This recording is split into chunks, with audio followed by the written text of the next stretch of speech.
In movies like Jurassic World, animals that were once extinct can be seen resurrected by science.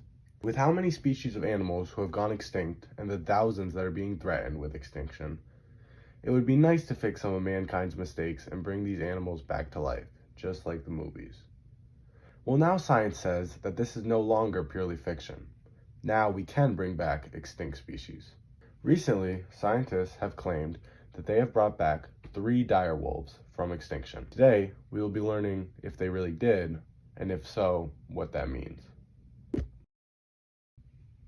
In 2021, the biotechnology company Colosso Biosciences was founded by 2 men. American entrepreneur and billionaire Ben Lahm and Harvard professor of genetics, health science, and technology George Church came together to make this company with the mission of making extinction a thing of the past. On April 7, 2025, they just might have reached their goal. On this day, it was released to the public that Colosso Biosciences have successfully brought back a species of animals that have been extinct since the Ice Age. The scientists at Colosso Biosciences successfully brought back 3 direwolf pups, or so they claimed. There's Remus and Romulus, the 2 7-month-old male pups who were born during the fall of 2024. And now most recently, we have the 3-month-old female pup who was born this winter and named Khaleesi. Now you may be wondering, how did all this happen?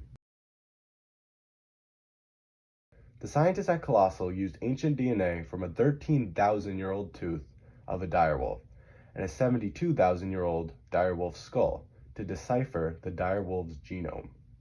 When they compared the genomes of the skull and tooth to that of a modern gray wolf, they identified 20 differences in 14 genes, which accounted for the differences in a direwolf compared to a gray wolf. Some of these differences included the direwolf's greater size, white coat, wider head, bigger teeth, more muscular shoulders and muscular legs, and characteristic vocalizations. To account for these direwolf traits, the scientists harvested an EPC from the living bloodstream of gray wolves and edited the 14 genes in their nuclei. After this was finished, the edited nuclei was extracted and inserted into egg cells, and once finished growing into embryos, were transferred to the wombs of domesticated dogs. Now quickly before continuing, how does this relate to our year's study of chemistry? This year we worked a lot on balancing equations by adding numbers in front of chemicals to balance their reactants to the products. We know that in chemistry, mass is never created or destroyed.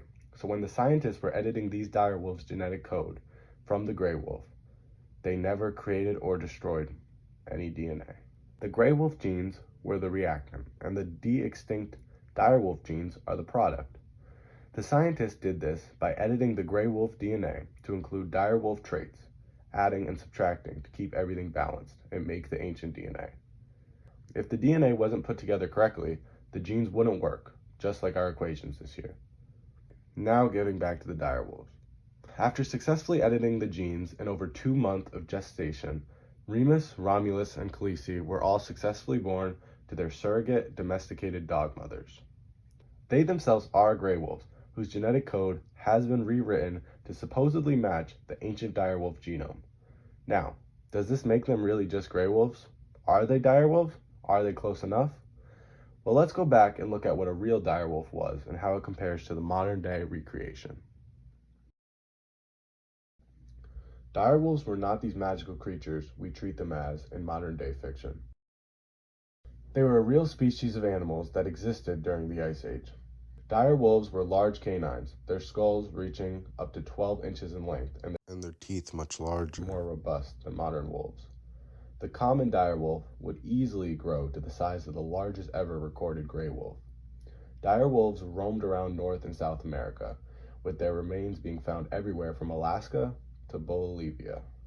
Dire wolves went extinct somewhere from around 13,000 to 10,000 years ago due to the changing climates at the end of the Ice Age and the disappearance of their prey. From these comparisons to gray wolves and the fact that the resurrected dire wolves came from edited gray wolf genes, you may be picturing a dire wolf to be similar, maybe a larger version of a gray wolf. Well, dire wolves and gray wolves are not as similar as you might think. Despite the name, a dire wolf itself is not actually a wolf at all. Dire wolves are their own distinct species of canines, different from wolves the same way dogs and foxes and coyotes and a bunch of other wolf-like animals. They are all canines, but not wolves. Dire wolves are not close relatives to gray wolves at all.